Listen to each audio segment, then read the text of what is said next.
my mother gifted me this deck, said you'd have to read for yourself at times, you will read for me at times, and we will discuss the translation, the meaning of each card, and really seeing what the artist interprets as well. Because every deck that is designed, the author also puts in their own interpretation. And so, since I'm very much a communal person, I will not just take my translation as gospel. I will look into what the creator did as well, and what I feel from you, and what you're asking. So it's multiple layers of things happening at once when you read. And so it's gradual. So I think you have to, yes, read about tarot, understand what every card kind of symbolizes, the basicness of each card, and then how do you connect them. And so a lot of the practice was, in certain times, we would just, make the coffee, sit down, and do the practice. It's very good for you to read on a daily basis, one card, energy for the day, what do you need to work on today, or you can do 3 cards, past, present, and future, about a question you have, how do you feel about something. So those are ways to really practice. It's your energy that you're putting into it. It's your question. Now you have to be objective looking at this. Because, yes, there have been times in my life that I was told things or I was shown things, and I'm just like, nope, not going to listen today. Not going to look at it today. And that brings suffering. Because you wouldn't want to face the truth, or? Yeah, we're human. It's very hard to face oneself. Even when it's right in front of you. Come on. Right. Like, it happens. And so that's where suffering comes in. And you suffer. And then you learn. So it's releasing your will. Yeah. And deflating your ego to, I guess, the laws of the universe. Is that correct? I guess that's a great interpretation. I would say is what I'm saying, because you have to find balance. I would never say that I want to destroy a part of myself. No, then that would not be loving me. I just have to face the mirror every day and accept that I have an ego. It's there, but I can not feed the ego. There was a Native American proverb my father told me about 2 wolves inside a man. And he asks his father or grandfather, which one do you feed? We're all from Novi Sad, Serbia. And my grandmother vouched and helped for our process to immigrate to this country February 20th, I believe, in '86. And so we lived in Carbondale, Illinois. And so you can kind of relate that my mom at this point was learning the language, finishing her master's at Southern Illinois University. And then all of a sudden her daughter has 103 fever and is diagnosed with cancer. So my father and my mom are like, now what? Ironically, which is another reason why my mom believes that I am here in St. Louis right now, is because the only treatment available for chemotherapy during that time was in St. Louis Children's Memorial Hospital. So my mom had to learn how to drive, because she didn't know how to drive then, and go back and forth for my chemo treatments. And then I was in remission by age 5. And then from there, we moved to Chicago, where I was raised. So you believe and feel because she lives this kind of lifestyle that she manifested. Do you think that played into any of it, your healing? Oh, I'm going to get real deep real quick. Good, that's what I want. Okay. So my mother has a soul mission. My father has a soul mission. Does everybody have a soul mission? Yes. Okay. Oh, yeah. And I did too. So we chose, in my belief, you're chosen what time, where, who our parents are, and our obstacles. We learn the greatest lessons through our obstacles, and honestly, it is the greatest blessing. Even though we don't think of it as so at that time. Correct. But I've always liked to read in a positive sense. of a reading. But yeah, there's been many instances in my life where I've physically seen things that I cannot explain. And so... What, can you give me an example, one or two of those? It's kind of funny. I wanted to be an angel for Halloween once. And there were these beautiful goose feather wings that was made. I remember that it was, quite expensive for, a Halloween costume. Pretty elaborate costume. So I asked my mom, and of course my mom was like, we don't have that much for Halloween. So I prayed and visualized and fully believed that if that is what I want to be for Halloween, that will happen, right? Mm-hmm. You let it go. You go to school. You think nothing of it. And I'm walking through an alley, heading right to my home. And there, in the dirt, in the alley, was $100. Right. Not even a few days from praying and asking and hoping. And, some people will think, well, it was luck. But I think that we are capable of many things. And visualizing and manifesting what we desire in our reality is totally possible. And that was a physical example of that. I think that we are capable of many things. And visualizing and manifesting what we desire in our reality is totally possible. And that was a physical example of that.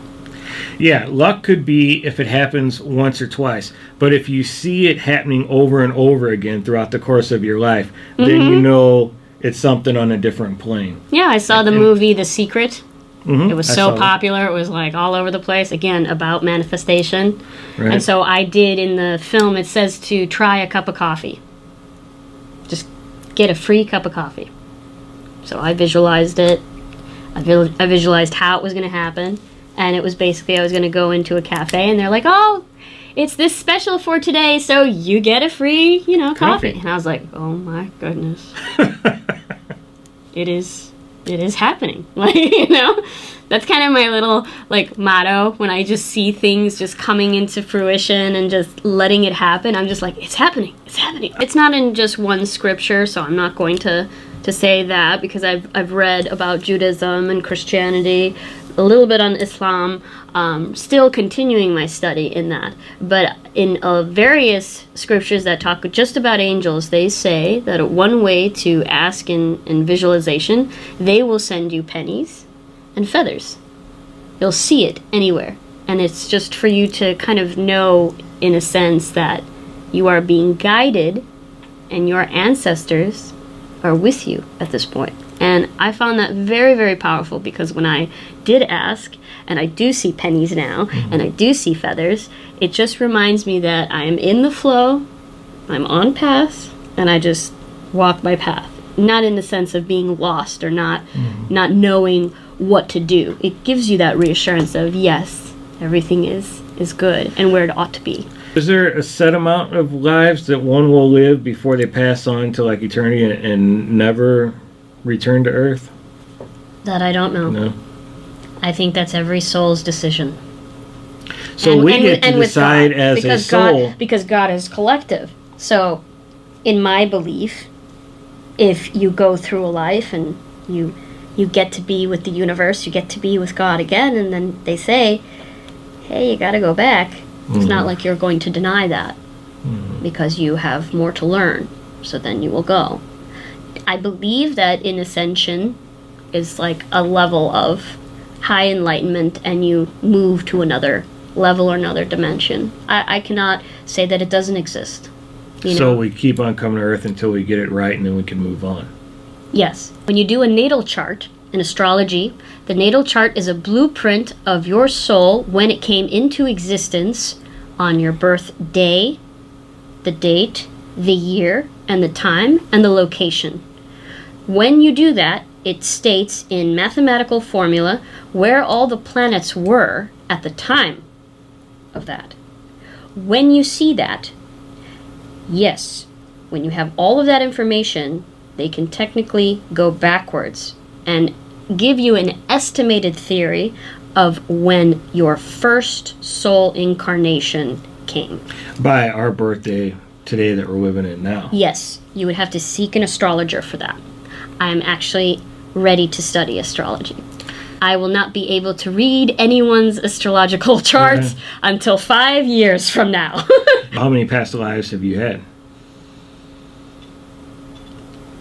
From my research with my mother,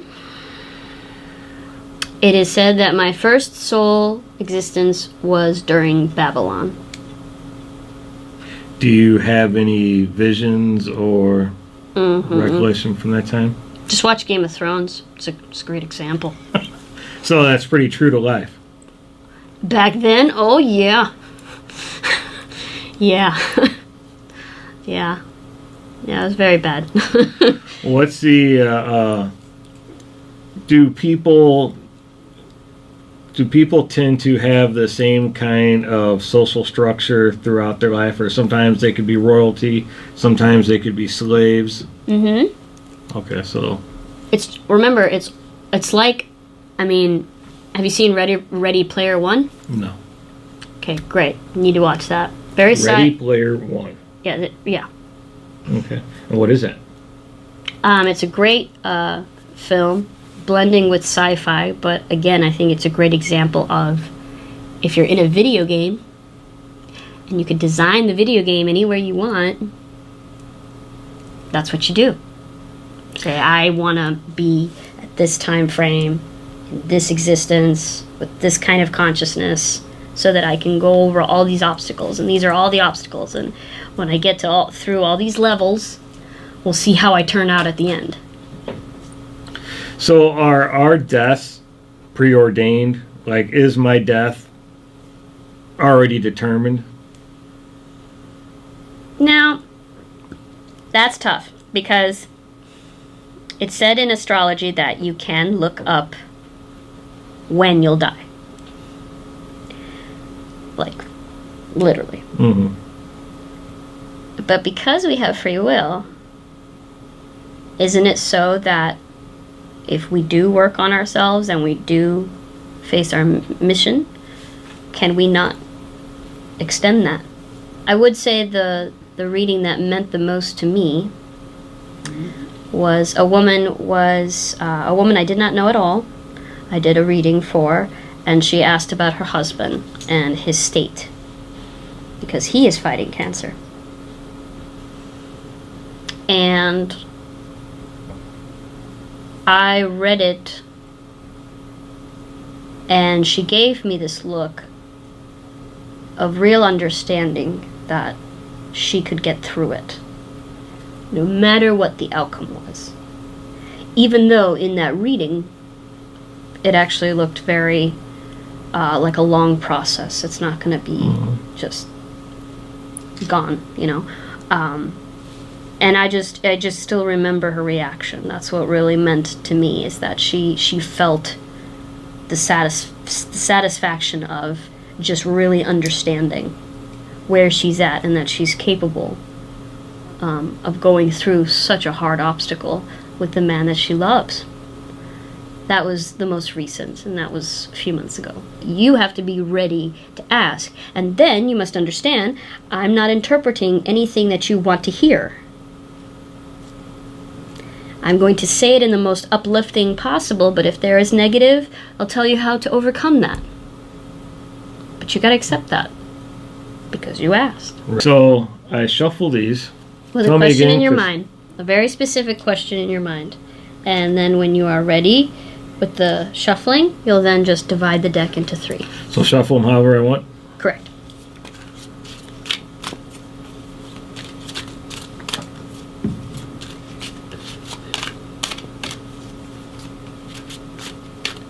And then I just put them out in 3s. Yes.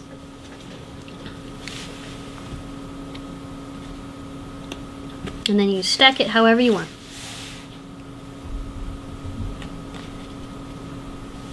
Perfect.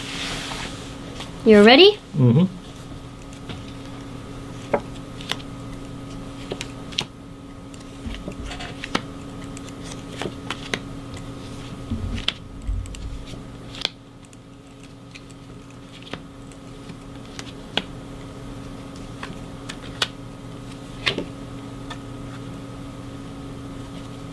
So this is what's called a Celtic cross.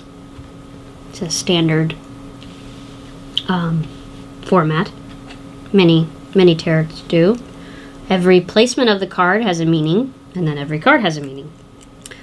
So first is always the foundation of your question. Okay. And then everything else surrounding it influences it.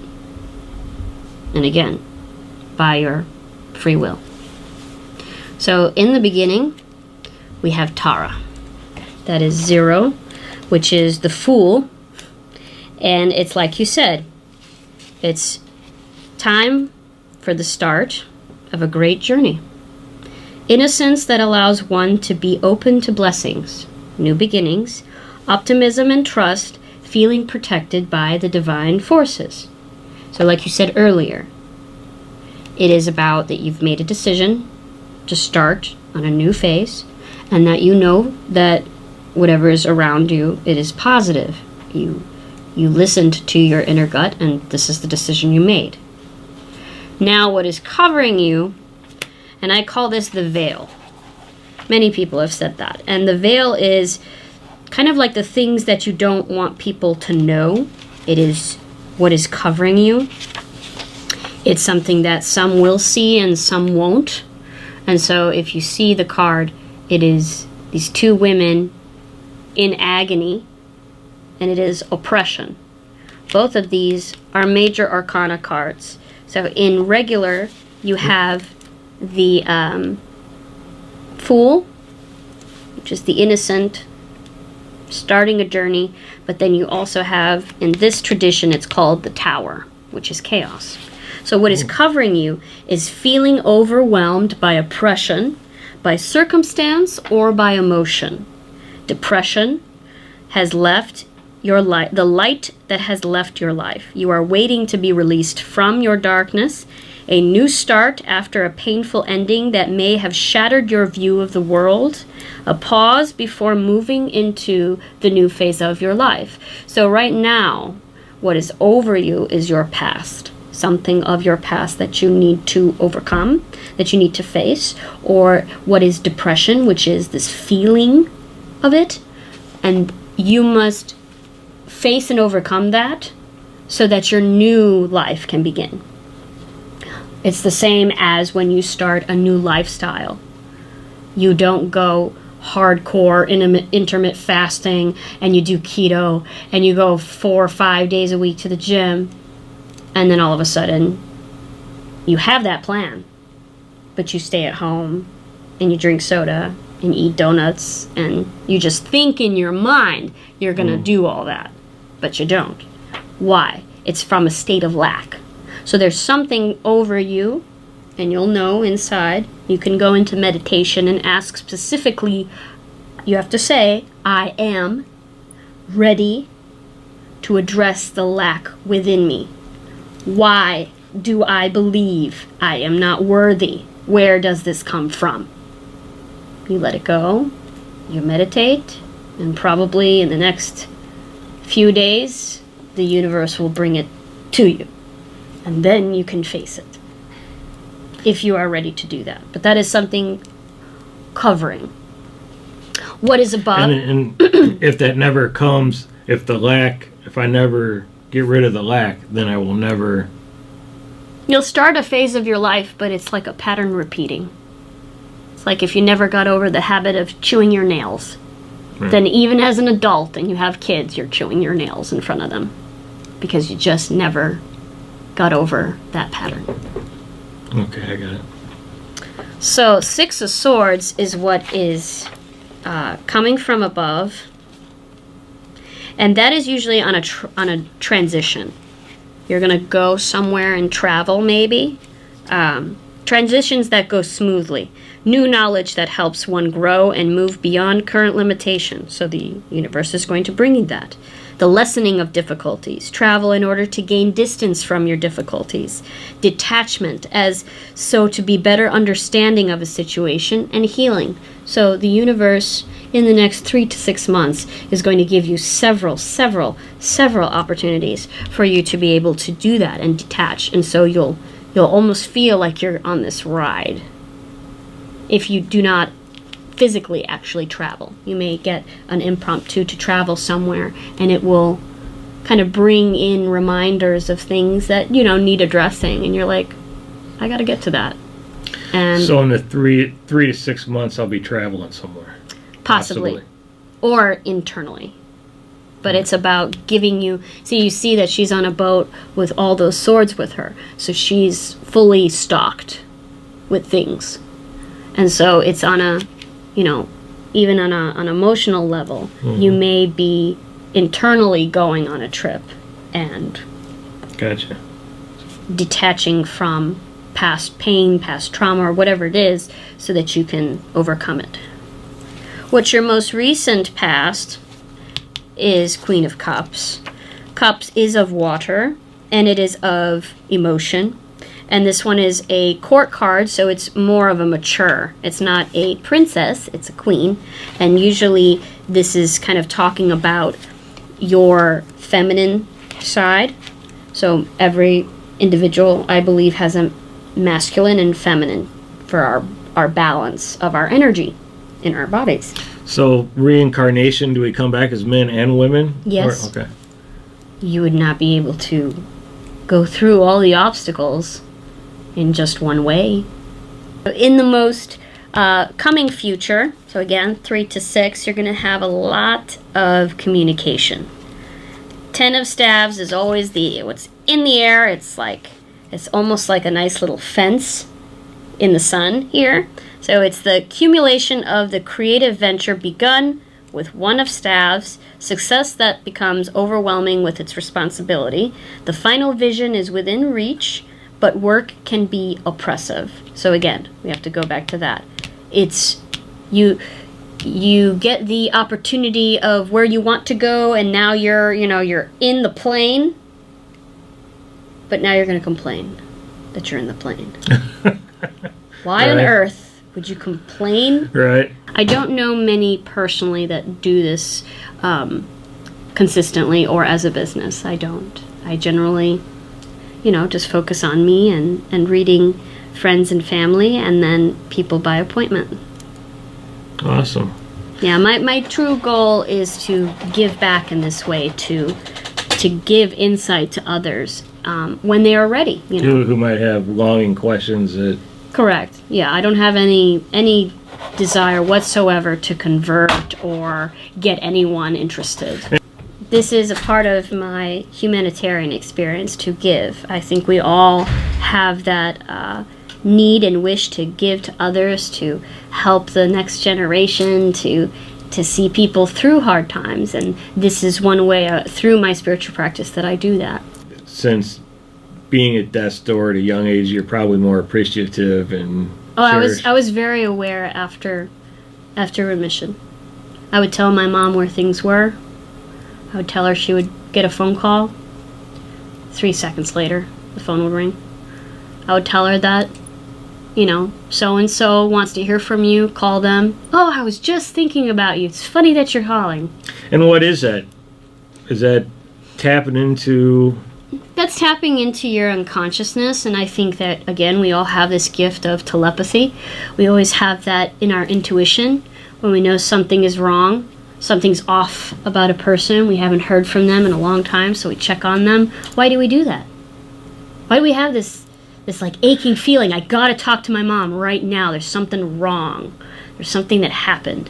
Where does that come from? No one's been able to really logically define what that is. There's so many stories, and what about all those people that have gone through tragic events where, moms lifting up cars? So I'll give you my summary. I have been in many lives of bondage. And in this life, I am my own boss. I am in the driver's seat. I am making every decision, and I am fully aware of all the responsibility of that decision. And I am constantly working to love myself as I do unto others, and not to be shortchanged anymore, and not manipulated, and not taken for granted, and being addressed by the worth of myself as Fedra. That is the life I'm going to live because I choose it and I say it. So as it is, and so it will be. And that's what I need to do now for me. I am no more the second hand. I am the queen of my reality.